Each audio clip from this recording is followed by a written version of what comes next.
और एक बार फिर ब्रेक के बाद आप सभी का स्वागत है। और अब आगे बढ़ते हैं उत्तर प्रदेश की खबर की ओर रुख करते हैं। उत्तर प्रदेश में गांव-गांव और शहरी क्षेत्रों में बच्चों में शिक्षा की ललक जगाने के लिए सरकार की ओर से कई योजनाएं चलाई जा रही हैं, लेकिन अधिकारी कर्मचारी इस योजनाओं को पलीता लगाते नजर आ रहे हैं।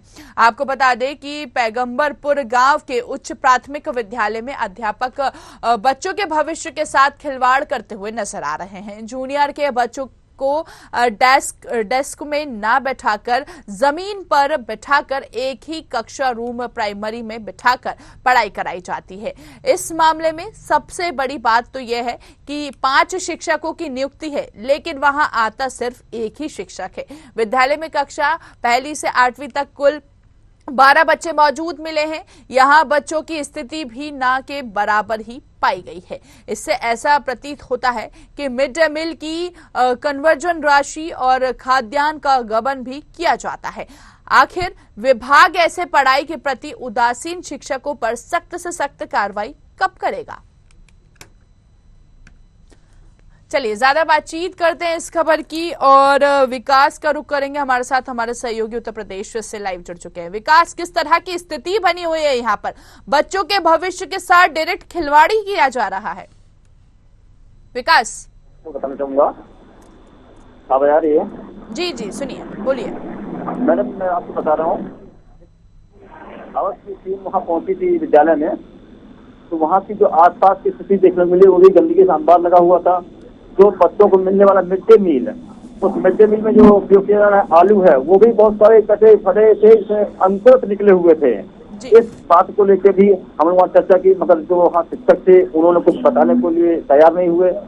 जो कक्षा था वहाँ एक साथ ही बच्चों को बैठाया जा रहा था, बच्चों को पढ़ाई की जा रही थी। एक कक्षा 1 से लेकर कक्षा 8 तक के जो बच्चे थे, किसी को हिंदी पढ़नी नहीं आ रही है, किसी को अंग्रेजी पढ़नी नहीं आ रही है। कक्षा 7 का जो छात्र है उसको मतलब गणित का जो सवाल है वर्ग भी नहीं आ रहा है। जो साधारण सा है वर्ग 2 का वर्ग भी नहीं उसको आ रहा था।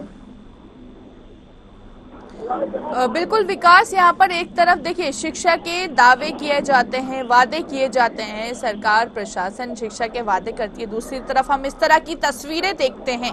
तो आखिर जो जिम्मेदार अधिकारी है वो क्या कर रहे हैं अपनी कुर्सी पर बैठकर? जिम्मेदार अधिकारी इससे कुछ बोलने को तैयार नहीं है। और दूसरी बात यह है मैडम, जिस तरीके से समाज चालों की जी क्या यहाँ पर शिक्षक हैं लेकिन समय पे शिक्षक नहीं पहुँचते हैं? और सबसे बड़ा प्रश्न ये है कि 1 से 8वीं तक के बच्चे हैं और मात्र करीबन 12 बच्चे बताए जा रहे हैं कि इस स्कूल में। ये आपको बता दूं कि वहाँ 5 शिक्षकों की नियुक्ति है ग्राम पैगंबरपुर में, 5 शिक्षक की है। लेकिन जिस समय हमारी टीम ने वहाँ पे सर्वे किया तो देखा कि उसमें एक ही शिक्षक मौजूद थे वहाँ पर। जैसे कि सरकार द्वारा हर विद्यालय को गैस सिलेंडर सुविधा उपलब्ध कराई जा रही है, गैस चूल्हे से ही खाना बनाया जाता है, लेकिन पैगंबरपुर स्कूल में देखा जा रहा है कि आज भी लकड़ियां जलाकर ईंट का चूल्हा बनाकर उससे खाना बनाया जा रहा है, दिया जा रहा है।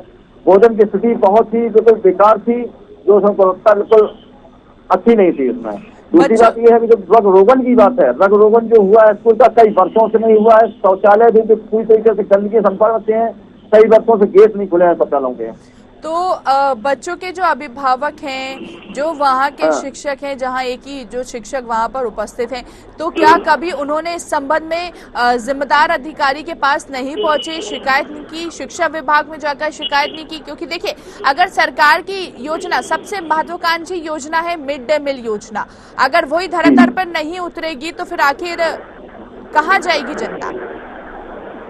जी बिल्कुल, आपको बता दूं कि जैसे हम लोग कई बार गए अधिकारियों के पास गए, अधिकारियों को भी बोलने से इनकार कर दिया, बोलते ही नहीं है। कहते हैं कभी किसी के पास डाल देंगे, कल शिक्षा अधिकारी के पास जाते हैं वो कहते हैं DSA के पास जाइए, DSA के पास जाते हैं तो कहते हैं कि DM के पास जाइए। इस तरीके से टाल मटोल कर रहे हैं। सूत्रों के अनुसार भी जानकारी मिल रही है मैडम कि जो जुम्मा की नमाज होती है उसमें जो जाति विशेष के जो शिक्षक हैं वो नमाज पढ़ने स्कूल छोड़ के चले जाते हैं। चलिए ठीक है, अब देखने वाली बात ये होगी विकास की आखिर इस तरह यहाँ पर लापरवाही जो है शिक्षकों की सामने आ रही है, उन पर आखिर किस तरह की कार्रवाई की जाती है। बहुत बहुत शुक्रिया हम तक जानकारी पहुंचाने के लिए। तो देखिए यहाँ पर बताया जा रहा है कि बच्चों के भविष्य के साथ खिलवाड़ जो है वो किया जा रहा है, और सबसे बड़ा प्रश्न ये है कि जिम्मेदार अधिकारी जो है वो कहीं ना कहीं मौन है। अब देखने वाली बात ये होगी जो जिम्मेदार अधिकारी है वो इस मामले में कब तक एक्शन लेते हैं।